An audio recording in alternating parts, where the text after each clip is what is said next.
இந்தியாவில் சமூக நீதி நீடிக்க வேண்டும்னா ஜனநாயகம் பாதுகாக்கப்பட வேண்டும்னா வேற்றுமையில் ஒற்றுமையை தொடர வேண்டுமென்றால் எங்கும் சமத்துவம் தழைக்கணும்னா அரசியல் சட்டம் காப்பாற்றப்பட வேண்டும்னா நம் நாட்டோட பன்முகத்தையே பறைசாற்றக்கூடிய இந்திய தேசிய கொடி கம்பீரமாக டெல்லி செங்கோட்டையில் பறக்கணும்னா முதல்ல பாஜக ஆட்சியை வீட்டுக்கு அனுப்பணும். அனுப்புவீங்களா? தயாராயிட்டீங்களா? இந்தியா கூட்டணியை ஆட்சியில் அமர்த்தணும். தயாரா? பாஜகங்கிறது சமூக நீதிக்கு சவக்குழி தோண்டுகிற கட்சி. சமத்துவம்னா கிலோ என்ன விலைன்னு கேட்கிற கட்சி. நம்ம நாட்டை மத இன சாதி மொழி அடிப்படையில் பிளவுபடுத்தி குளிர்காயணும்னு நினைக்கிற கட்சி தான் பாஜக. அப்படிப்பட்ட பாஜகவை மீண்டும் ஆட்சிக்கு வரவிடாம தடுக்கிற கடமை சமூக நீதி மண்ணான தமிழ்நாட்டுக்குத்தான் அதிகம் உண்டு. ஆனா நான் பெரிதும் மதிக்கிற சமூக நீதி பேசுகிற ஐயா டாக்டர் ராமதாஸ் அவர்கள் எங்கே இருக்காருன்னு உங்களுக்கே தெரியும். சமூக நீதிக்கு எதிரான பாஜகவோட சமூக நீதி பேசக்கூடிய ஐயா ராமதாஸ் அவர்கள் எப்படி கூட்டணி அமைச்சார் என்பது ஏதோ தங்கமல ரகசியம்லாம் கிடையாது. இந்த தருமபுரி மக்களுக்கே நன்றாக தெரியும். தெரியுமில்ல? உங்களுக்கு மட்டுமல்ல, அவர் ஏன் மனசில்லாம அங்க போயிருக்காருன்னா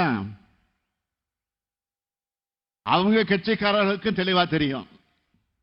இதுக்கு மேல நான் விளக்கமா சொல்ல விரும்பல.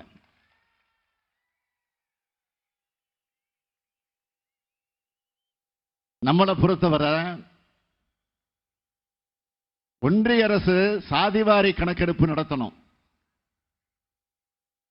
ஒட்டுமொத்தமா பிற்படுத்தப்பட்ட மிகவும் பிற்படுத்தப்பட்ட பட்டியலின பழங்குடியின மக்களோட சமூக நிதியை காப்பாற்றுற அரச ஒன்றியத்தில் அமைக்கணும்னு இந்தியா கூட்டணியை வலுவா அமைச்சிருக்கிறோம். அந்த வகையில் இந்தியா கூட்டணி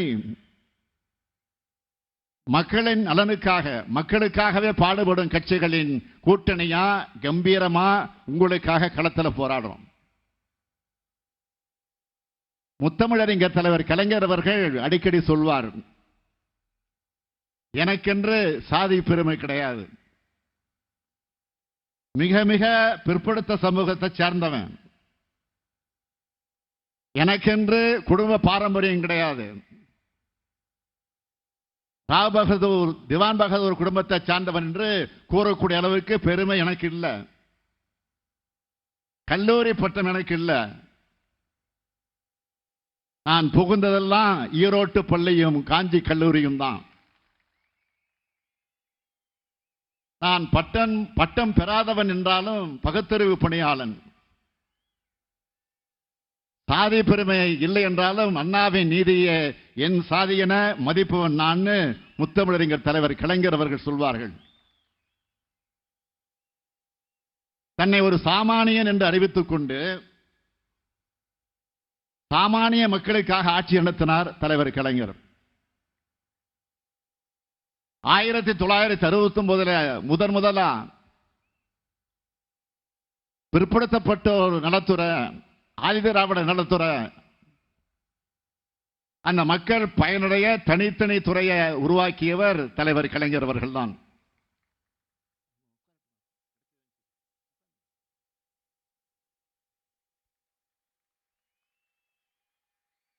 பிற்படுத்தப்பட்டோர் நலனுக்காக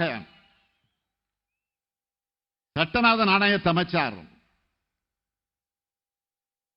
அந்த ஆணையத்தோட பரிந்துரைகளின்படி சமூக நீதிக்கு புதிய பாதை அமைச்சார்.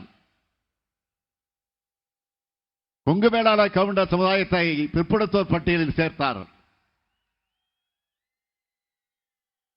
கல்வி வேலை வாய்ப்புகள்ல பல்வேறு வாய்ப்புகள் அவங்களுக்கு கிடைச்சது.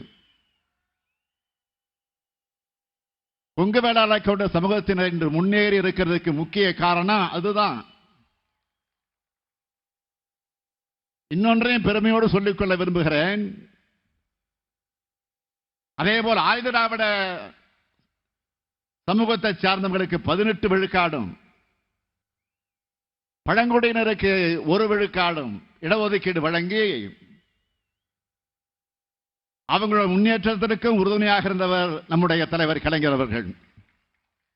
நம்முடைய திராவிட மாடல் அரசுதான் புரட்சியாளர் அம்பேத்கர் பிறந்த நாள சமத்துவ நாளா அறிவிச்சோம். ஆதிதிராவிட பழங்குடியினர் ஆணையத்தை புதுப்பிச்சோம். பட்டியலின மற்றும் பழங்குடியின மக்களுக்காக ஒதுக்கப்படும் நிதி வளர்ச்சி திட்டங்களுக்கு முறையா செலவழிக்கப்படுகிறதா என்பதை கண்காணிக்க தமிழ்நாடு ஆதிதிராவிட மற்றும் பழங்குடியினருக்கான மேம்பாட்டு செயல் திட்ட சட்டம் கொண்டு வந்துள்ளதும் திமுக அரசுதான். இப்படி ஆதிதிராவிட மக்கள் பழங்குடியின மக்கள் கல்வி பொருளாதார மற்றும் சமூக நிலைகள்ல உயர்த்த அனைத்து முயற்சிகளையும் இந்த அரசு கவனத்தோடு மேற்கொண்டு வருது. வன்னியர் சமுதாய மக்கள் 1987 ஆண்டு மறந்திருக்க மாட்டாங்க. தனி இடஒதுக்கீடு கேட்டு கடுமையான போராட்டம் நடந்த ஆண்டு அந்த ஆண்டு. ஆனா அதிமுக ஆட்சியில தனி இடஒதுக்கீடு கொடுக்கல. தலைவர் கலைஞர் 1989 ஆண்டு முதலமைச்சரானதும் ஆட்சிக்கு வந்த 43 நாட்களுக்குள்ளாக வன்னியர் சமூகம் உள்ளிட்ட மிகவும் பிற்படுத்தப்பட்ட சமூகங்களுக்கு 20 விழுக்காட்டு ஒதுக்கீட்டை கொடுத்தார். இந்த 30 ஆண்டு காலத்தில் மிகவும் பிற்படுத்தப்பட்ட சமுதாயங்களை சார்ந்த குடும்பங்களோட வாழ்க்கையில ஒளி ஏத்தின இடஒதுக்கீடு தான் அது. வன்னியர் சங்கத்தினர் மேலே போடப்பட்டிருந்த வழக்குகளை திரும்ப பெற்றார் தலைவர் கலைஞர். 1987 போராட்டத்தில் உயிரிழந்த 21 குடும்பங்களுக்கு அந்த 21 குடும்பத்திற்கு 3 லட்சம் ரூபாய் கருணை கொடுத்தவர் தலைவர் கலைஞர். இன்னைக்கும் அந்த குடும்பங்கள் மாதம் 3000 ரூபாய் பென்ஷன் வாங்கி கொண்டிருக்கிறாங்க.